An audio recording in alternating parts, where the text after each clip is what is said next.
In today's guided notes, we are going to be looking at proportions. So a proportion is a statement that two ratios are equal, and it is often written as two equal fractions. Go ahead and pause the video here while you write down this definition. Okay, so moving on to our guided notes, we can solve proportions using algebraic notation.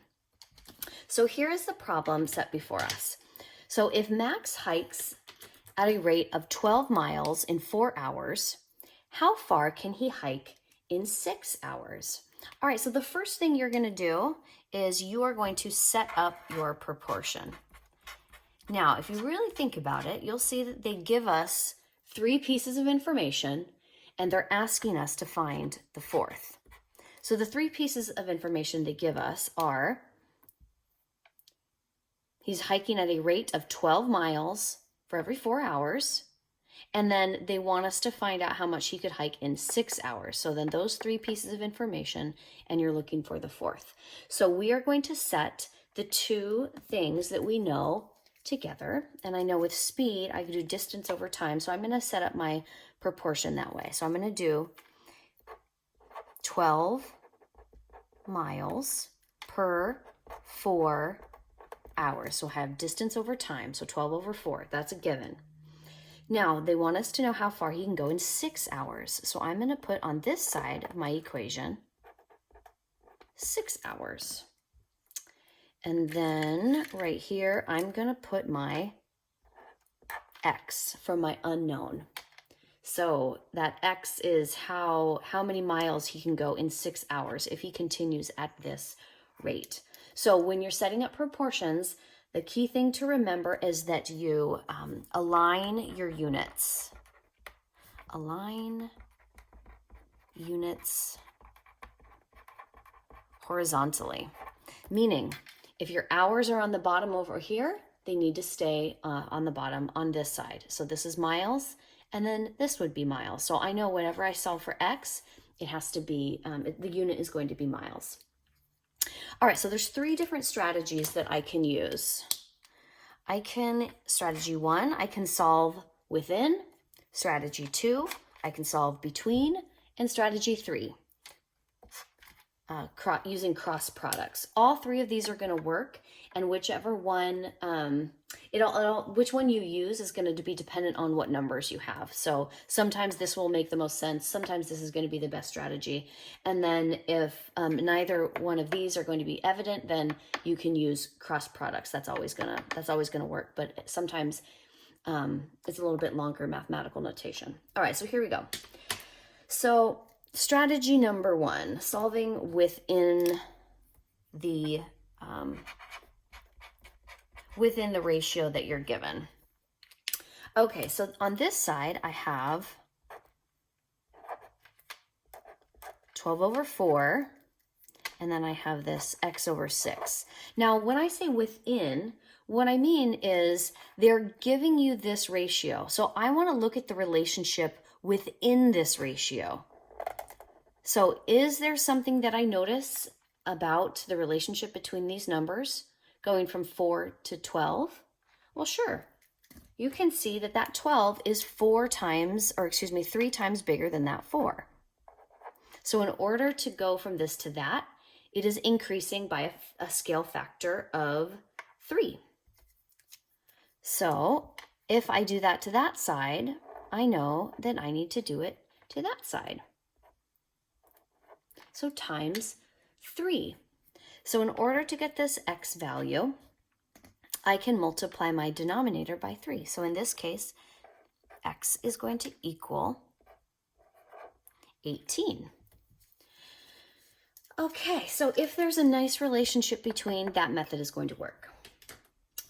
Okay, but sometimes I'm going to look between my ratios. Meaning I'm going to look across to see if there's some relationships. Oh, actually, before I move on, within what you're finding here, that times 3, that is the unit rate. So that would be 3 miles per hour, which is what that times 3 is. Okay, so then back to the between. So I'm going to set up this fraction again, or excuse me, this proportion again, 12 over 4, and then x over 6. I'm looking for the relationship between these numbers, or ratios, excuse me. So if I'm going to go from 4 to 6, I'm increasing it by a scale factor of how many?